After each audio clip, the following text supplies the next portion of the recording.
This Steve Jones Show podcast is now loading. The Steve Jones Show podcast is presented by Sunbury Motor Company, Brewers Outlet, and Purdy Insurance.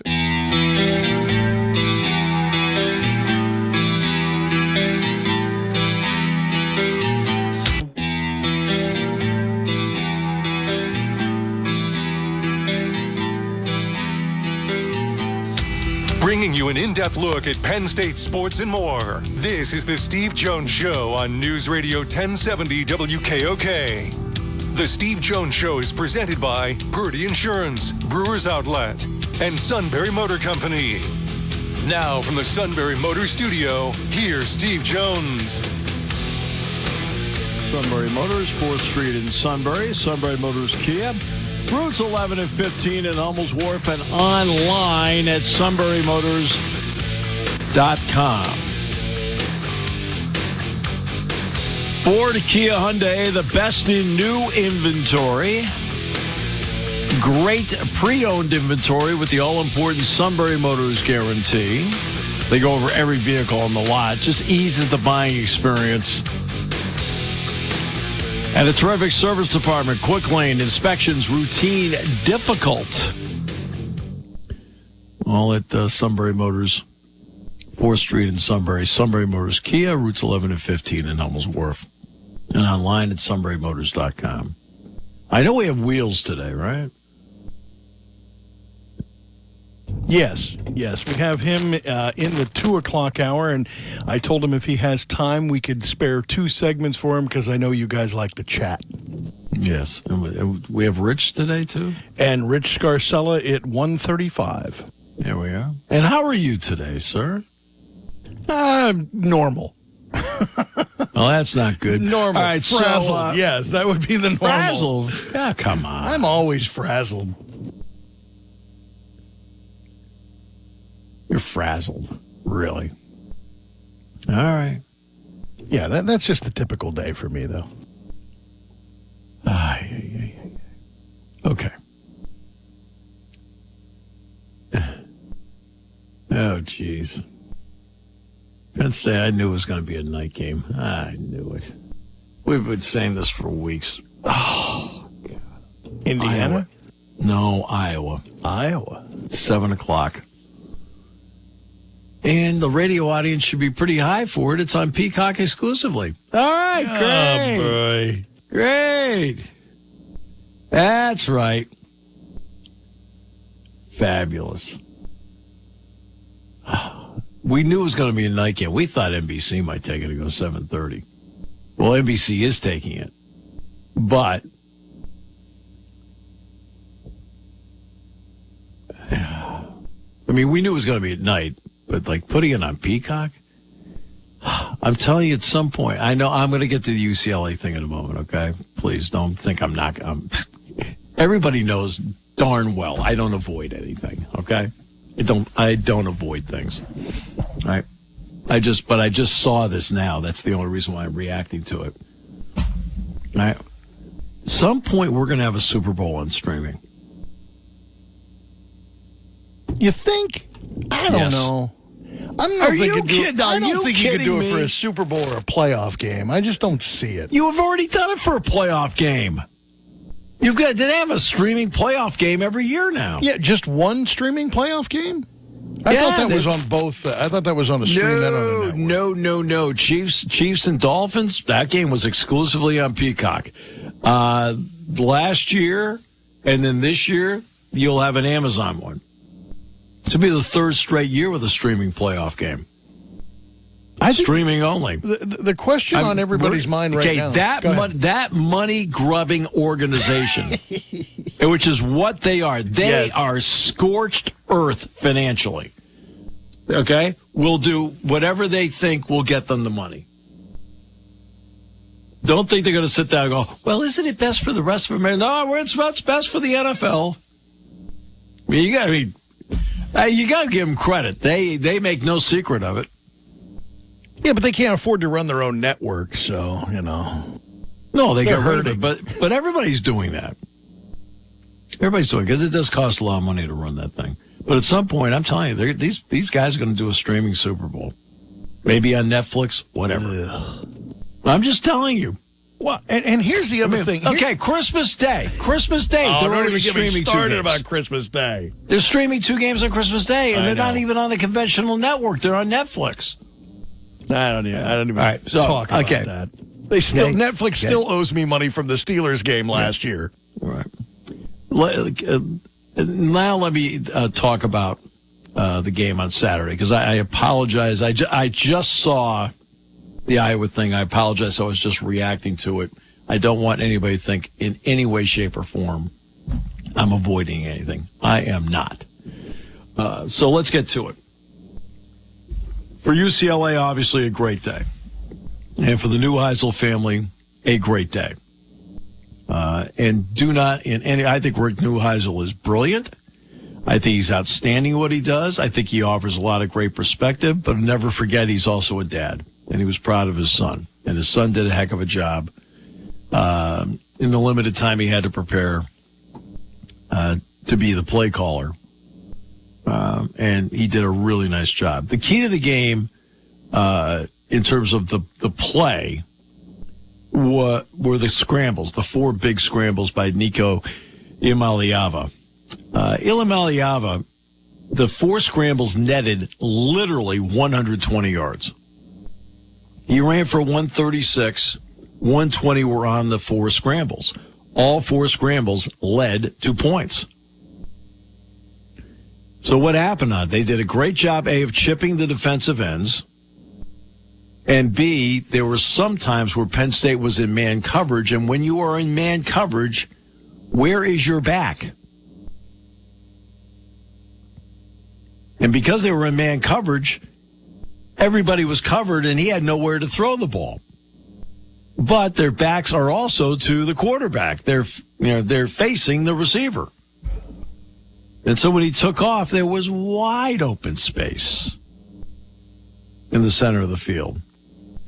And Penn State for the season, first 4 games, their defense on 3rd down and 5+ had been giving up 17%. 3rd down, 5+, 17%. On Saturday, the first 3 UCLA 3rd and 9+, first 3 3rd and 9+, they were 3 for 3. And they were all on scrambles.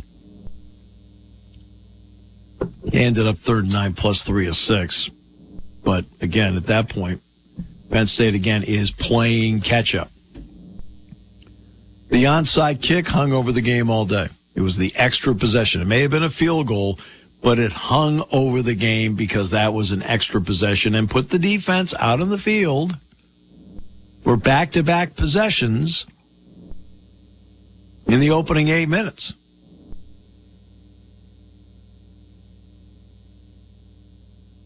And that's not what you want. I will also say this. Going into the game, which was the first game of October, I thought the 3 October games, UCLA, Northwestern, Iowa, I didn't think Penn State would give up 42 points, let alone 42 points in one day.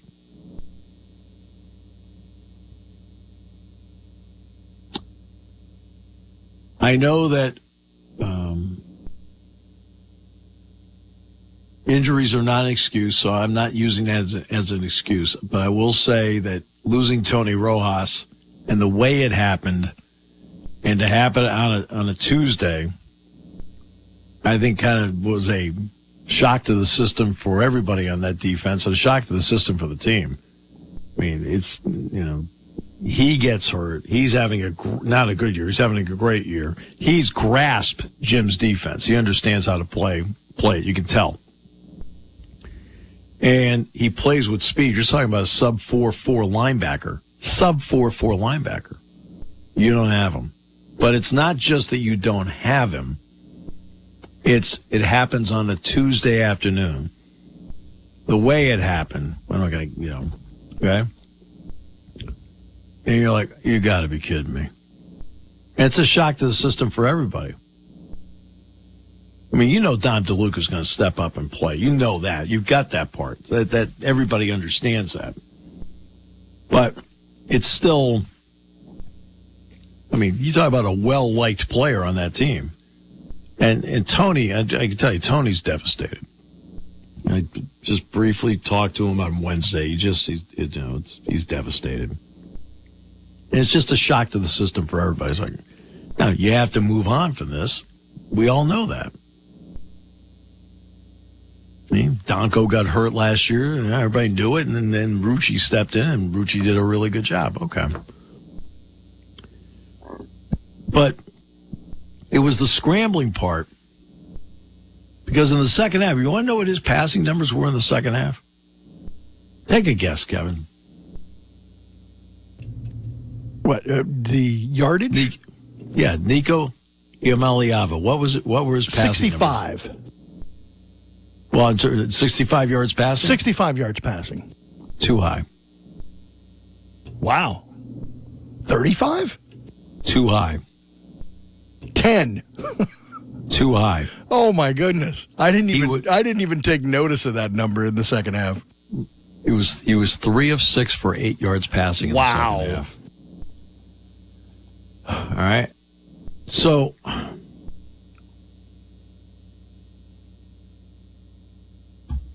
this is obviously it is one of those galling losses. 1 became 2. And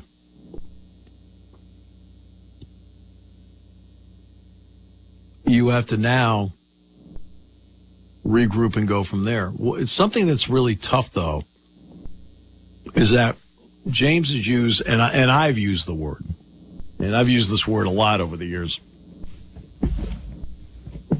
and the word is inconsistent or inconsistently. And the reason that it's galling is, do you want to know what part of the definition of inconsistent is? No, I'd have to look that one up. Oh, jeez, you're killing me. Regular routine. Part of the definition of inconsistent, I'm talking about in a broader sense, is that you show you actually can do it, and then all of a sudden it gets derailed. In other words, you'll run a series of plays like, all right, good, we feel all right. Now we're starting to get there, and all of a sudden, one guy makes a mistake. Oh, jeez. All right, now we're starting to get going. Oh, jeez. That's inconsistent. In other words, they show you that they are absolutely capable of doing it and sustaining it for a period of time, and then all of a sudden you derail yourself. Can't derail yourself in this game. I would like to ask. Go ahead. And what's different is it's not like you can say it's that player's fault. Like you'll go through, let's say 20 plays. 17 are really well done. The other 3 aren't. And the problem is it's a different guy in all 3 plays. It's not the same guy. That's the maddening part. And your question is, well, yes, sir. I want to preface this by saying I am not coming up with an excuse. This is a question, and I think one that might have been overlooked a little bit. How difficult is it to prepare for a team that has new coordinators, new coaches, and everything, when you have no film to go by, except maybe them with another team? Okay. That can be a real big challenge, and I think that's what we saw in the first half. Well, actually, I brought that up to James on Wednesday at the quarterback club. It's the very first question I asked him. So what is the challenge? Because I said, you want to have every T crossed, every I dotted. I said, what's the challenge of going in where the defensive coordinator has been there 2 weeks and it has 1 game, the interim head coach has 1 game, and the offensive coordinator was elevated last night.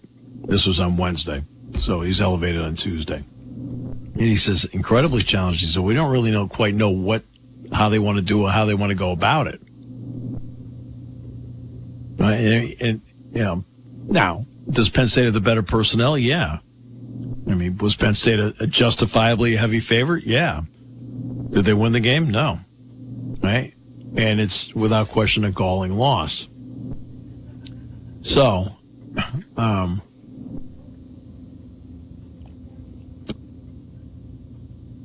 want to talk about James for a moment.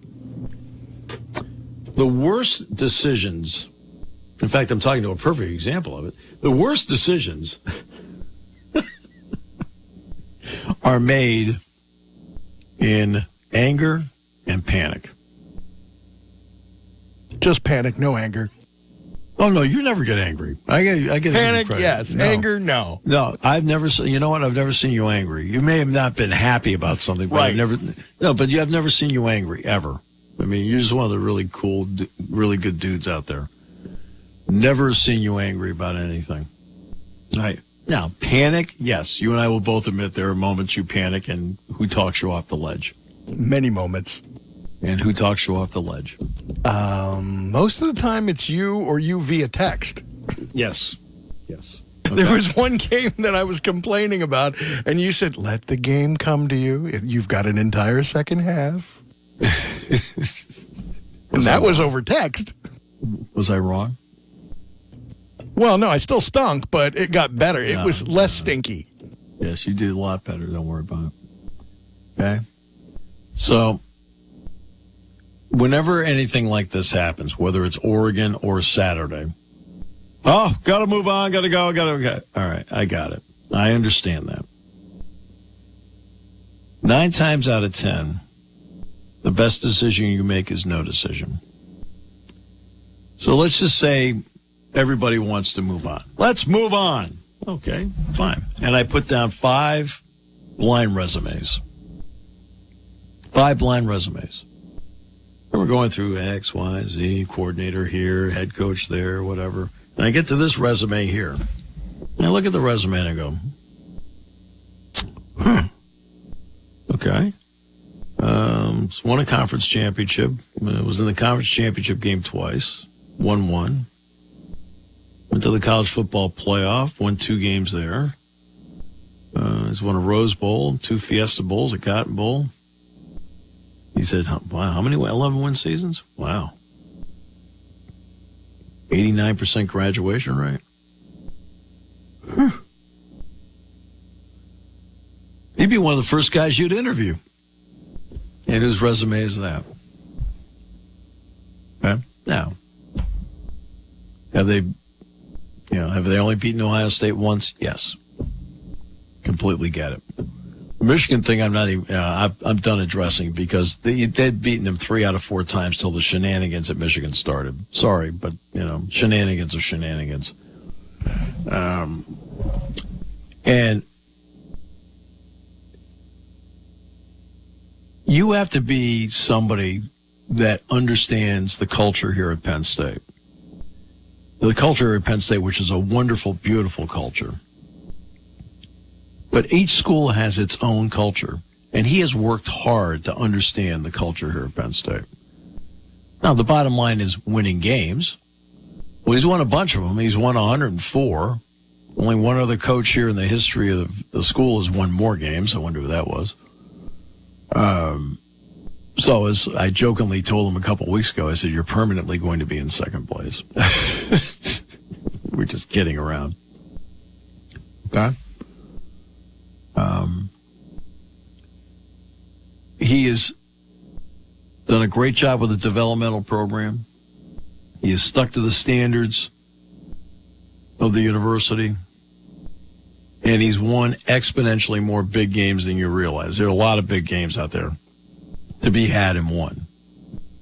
Obviously, Ohio State, I'm going to grant you that every single time. I've done all those games. I know how close they've all been, and I also know that Penn State has not come up on the winning side. I got that part. But the worst thing you can do is panic, and the worst thing you can do is make a decision in anger.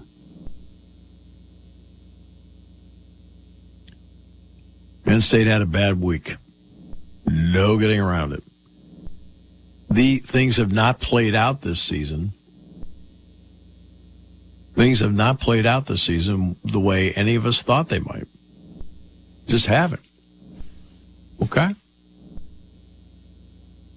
And none of us expected to be sitting here on this week talking about this. None of us. But big picture,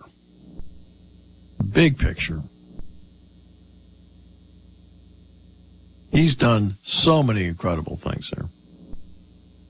And I always sit back and I mean, who's the right person at the right time? And I'm very firm in this. Very firm. This isn't even a question to me. He is the right person at the right time.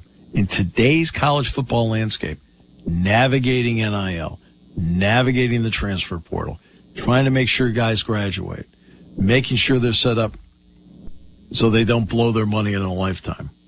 Okay? And winning football games. My goodness, they've won 34 games the last 3 years coming into this year. Right? There are a lot of programs that have done that. Now, do you expect perfection? I completely understand that because this is an incredibly wonderful, passionate fan base. You can't get 111,000 people in the stadium without having a wonderful, incredible, passionate fan base. Does it mean that corrections? Of course corrections are needed. Okay? What those corrections are, I don't know. That's why I'm sitting up there. Brad Nessler said to me at halftime, he said, Steve, what's going on? And I said, Brad, if I knew, I'd tell them.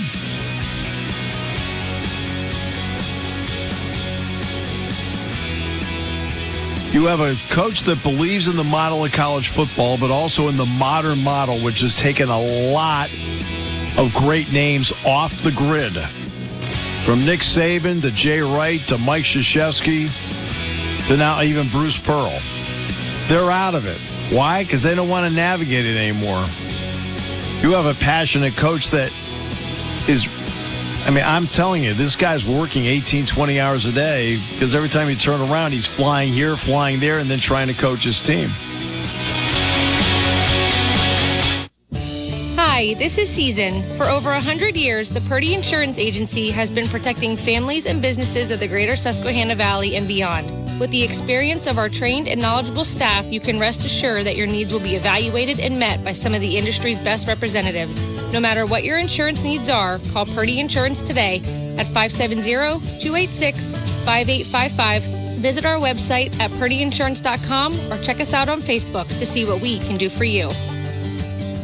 Party time, game time, or just fun time. Doesn't matter what time it is because it's Brewers Outlet time. The Beverage Supermarket has the area's largest beer selection. Imports, microbrews, ciders, and domestics. Pick from over 100 ice-cold 12-packs and dozens of 24-ounce singles. Soda, snacks, hot sauces, fresh roasted peanuts. Make it one-stop party shopping, and don't forget the pickle bar. So whatever you're celebrating or just doing it up, Brewers Outlet, Reagan Street, Sunbury wants to see you. And thank you for your years of patronage. Stepping onto a car dealer's lot should not be like stepping into a haunted house.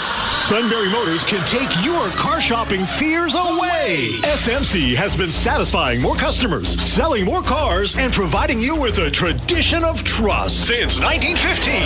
Whether you visit Sunbury Motors Ford, Sunbury Motors Hyundai, or Sunbury Motors Kia, you know you're getting the area's best selection and best prices on both new and pre-owned vehicles. SMC's values of hard work and dedication are as prevalent today as they were over 100 years ago. They take pride in satisfying Central Pennsylvania's automotive needs and providing their customers with the best buying experience possible. Come visit Sunbury Motors Ford and Sunbury Motors Hyundai in the North 4th Street Auto Plaza, Sunbury, or Sunbury Motors Kia on the Strip in Hummel's Wharf. Sunbury Motor Company, owned and operated by the Mertz family since 1915.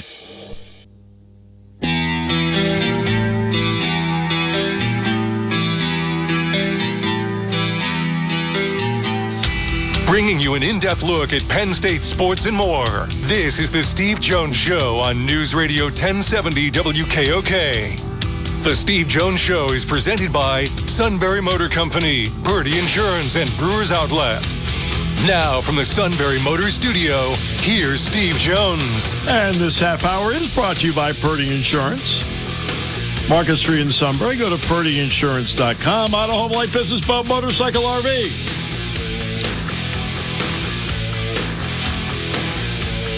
Medicare. Yes, open enrollment's coming up. Starting next week. So, you need to understand the ins and outs. Purdy Insurance will take care of all that and more. Customer service means everything to them at Purdy Insurance. Market Street in Sunbury. Go to purdyinsurance.com. Always my pleasure to be joined by the outstanding Rich Scarcella. Sir, welcome. Good afternoon, Mr. Jones. How are you? Doing well, thanks for asking. So Brad Nessler comes up to me at halftime and he says, Steve, what's going on out there? And I said, Brad, if I knew, I would tell them. So I'll ask you, what was going on out there? Yeah, I mean, sitting in the Rose Bowl press box, in shock, like people there and Penn State fans there and Penn State fans back here in Pennsylvania watching. Yeah, I mean, I think it started, and James Franklin said this Saturday immediately after the game without being prompted. I think the opening sequence put Penn State on its heels. UCLA drove down the field, scored, and then recovered an onside kick because DeJuan Lane left his area, and honestly, there was nobody in the, I'm guessing on TV, there was nobody in the frame, a Penn State player in the frame. That's right. And then they drove down, and Penn State's defense, I'll say this, at least they held them to a field goal, UCLA, but the rest of the half, I mean, I've got to really lay it on the defense because UCLA had 285 yards at the half. And I'm like, it was stunning to me. This is the same defense that held Oregon to 17 points in regulation. So that was to me, and obviously they had trouble getting stops in the second half too. To me, that was the biggest takeaway, other than the result itself, is that the defense could not stop UCLA. Right. I had said that the 3 games this month, so it would be UCLA, home with Northwestern, at Iowa. I said to people afterward, I said, look, I didn't think they would give up 42 points total in the 3 games, let alone in one day. And the first question I asked James in the postgame show was, did you feel like that onside kick hung over the rest of the half? I mean, that's multiple possessions, and your defense it's not just multiple possessions. Your defense is on the field for 8 minutes. Yeah, for sure. Steve, the stat, and I was looking at this on the flight home yesterday, and I wasn't shocked by it. But, and I know you know this, Penn State averaged more yards per play than UCLA. That's right. Why? Because they ran 20 fewer plays. Right. And I don't you want to criticize the offense and that hasn't found its rhythm. Yeah, okay, sure. Criticizing the offense on Saturday is not the direction I would go in. I think yes. Did Drew Aller get sacked at the end of the first half? Yes. Did Luke Reynolds fumble after a great pass from Aller in the opening drive of the third quarter? Yes. Did they fail to score at the end for a variety of reasons? Yes. They only stopped one other time. Gabe Nuasso only punted once. To me, the other times they stopped themselves. And you still, if you scored 35 points, ended up with the safety 37. I know. You would have expected to win that game and win it pretty decisively. And so I think that's the stunning part, and that is actually, to me, the biggest concern going forward right now, not down the road. I'm talking about here and now, is the defense and how it rebounds from that performance. The scrambles, four of them netted 120 yards. Yes. So that's the unplanned stuff. So what happens in a scramble? Scramble means you're getting pressure. Scramble also means there's nobody open downfield. Several of those times, a few of those times, I don't know if it's all of them, but Penn State was playing man. And, of course, when you're playing man, what's your back to? Quarterback.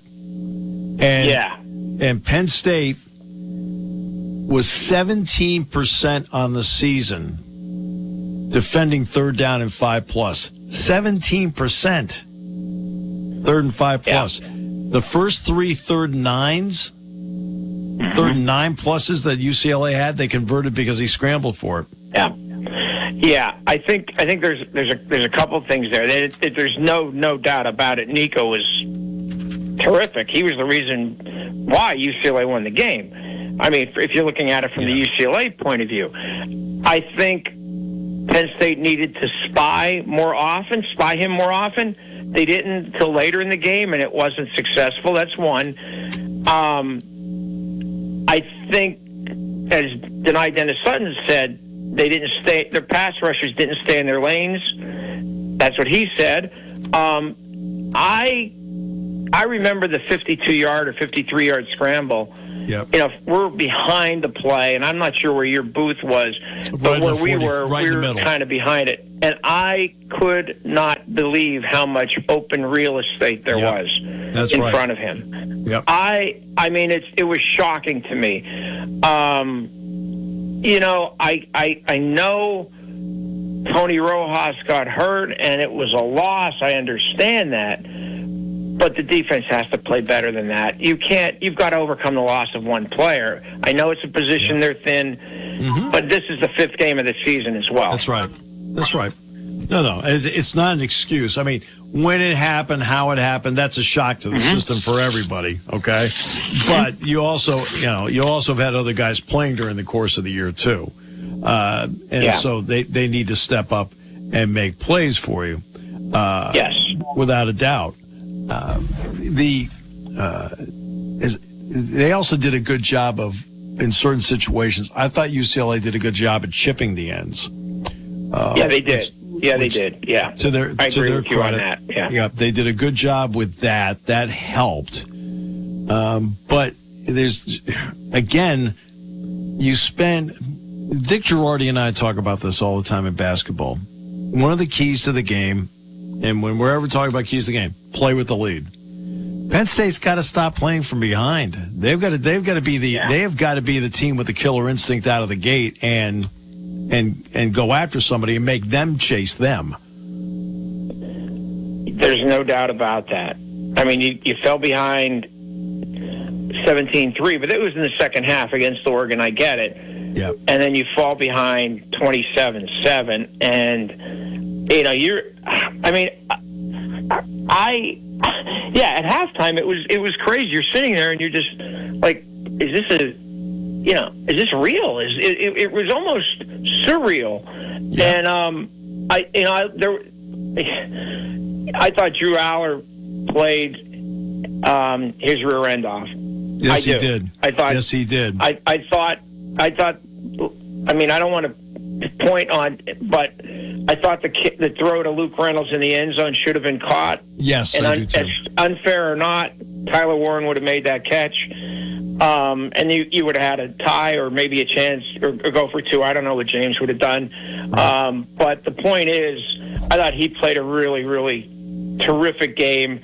Yep. The scrambling, the pass to Hudson is a professional pass. No doubt. And it was a professional catch as well, by the way. Yep. But I just think there are things that there are mistakes, like the false starts, the unsportsmanlike conduct against Khalil Dinkins after making a terrific play, 40-yard touchdown. These are things you can't do. Right. You can't. I mean, this is a veteran team that was expected to contend for championships. That's right. And these are just silly, silly mistakes.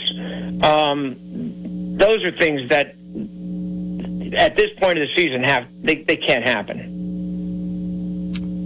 Well, I'm sure in the comment sections of your extremely well-written columns. There are people that would like to make a change. Am I accurate about that? There were people who wanted to make a change before they lost to Oregon, as crazy as that sounds. Yeah. I always say that the worst decisions are made in anger and panic. Mm-hmm. There's so much about James Franklin that in this current landscape of college football and college sports, where I think he's a perfect fit for Penn State. That's me. Mm-hmm. People would probably expect me to say that. Doesn't matter. I'm entitled to my opinion. What's yours? I can't defend Saturday. That's indefensible agreed. To lose that game against a team like UCLA. Okay, having said that, I've been in James's corner. It doesn't matter, and I continue to be. But this team hasn't played from the start of the season. Hasn't played like it should be playing. Yeah. I don't know. I'm not inside Lash Building. I don't know why. I know the staff is a terrific staff. I know, that these players. There are a lot of talented players on this roster. I'm that to me is the mystery. The mystery is, I said in a column last week, the mystery is how this offensive line has struggled after the way they played in the last 7-8 games last year. And now the mystery to me is how can a defense that played so well last year and played so well in the first 4 games just absolutely wilt against UCLA. It doesn't add up. But to answer your questions, yes, I don't think it matters. I mean, I do. I think James is a terrific college football coach. Yes, I don't think it matters what I say or you say. That's right. I know it doesn't. And but I do think that if they end up 8-4. I think. I mean, the criticism obviously is very loud right now, and that's as expected after you lose 2 games in a row. Mm-hmm. Let's see what happens. But I just, he was asked today at the press conference if he was considering any staff changes, and he said no, and expressed faith in his staff. But I just, this is a season, there are great expectations, and not just from the fans, by James Franklin, his staff, That's and right. the players. Yep. They went into this season thinking they could win a championship. So let's see what happens. But they have no margin for error from here on out. Right. No, they don't. And we'll see. The word inconsistency, which has been brought up a lot by James. James has used the word inconsistently. That means you can run 20 plays, and 16 of them are really well run, and then 4 of them aren't run well. And the problem is it's a different person in all 4. That's what makes the coaching part so difficult. Yeah, and this is an experienced team. This isn't a team. I mean, you're not starting freshmen and sophomores. This is a team. The guys who are seeing the most playing time have been on this roster for a while and have seen playing time, a lot of playing time, and you don't expect them to make such mistakes, blown assignments on either side of the ball. I'm not just talking about one side of the ball, on both sides of the ball. Yeah.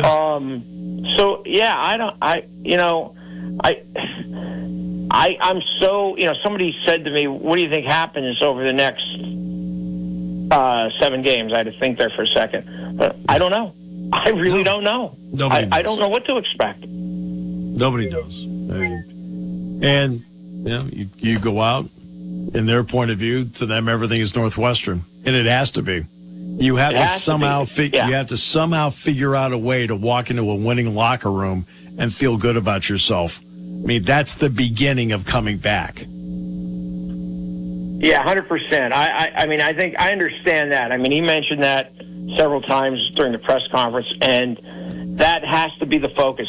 He can't focus on anything else but Northwestern. Forget everything else. Just on beating Northwestern. That's it, and it doesn't matter how. It matters if you've got to. They've got to find a way to just focus on that one task. By the way, who do the people who write in that want to change? Who do they want to change to? Well, that's what I've asked in the past, and I've never gotten an answer. So, the people, like today, I heard from 3 people. We had a technical, excuse me, I was going to say technological, maybe technological, too, problem with my column in our paper, in the Reading paper, that the second half of my column was deleted. And so I heard from people like that, and they're angry. I mean, the fans are upset, and I understand that, and I don't expect it to be a very happy Beaver Stadium crowd on Saturday. No. And I just think, I don't know where this goes from here, and in a lot of ways. But James is the backing of the right people, the administration, and but if they go 8-4, I really don't know what happens. I don't know if that's, if the fan base and donors and so on are going to be accepting an 8-4 season. All right. Well, it's a passionate, incredible fan base. You can't get 111,000 people into a stadium unless you have that kind of passion. And I appreciate that passion tremendously. But there's always got to be a point where when it comes to decisions, the coolest heads in the room have to be the one that prevail, not the ones that panic and have anger. That's how I would agree with you on that. Right. At that point, right, it has to be, panic and anger are when the worst decisions are made. Now, I'm completely calm right now, and because of that, I know we have to take a commercial break. So thanks so much, Rich. Thanks. Appreciate your time. Steve, anytime. I appreciate being on with you. Thanks a lot. Thanks, my friend. We'll come back with more in a moment, brought to you by Purdy Insurance on News Radio 1070 WKOK.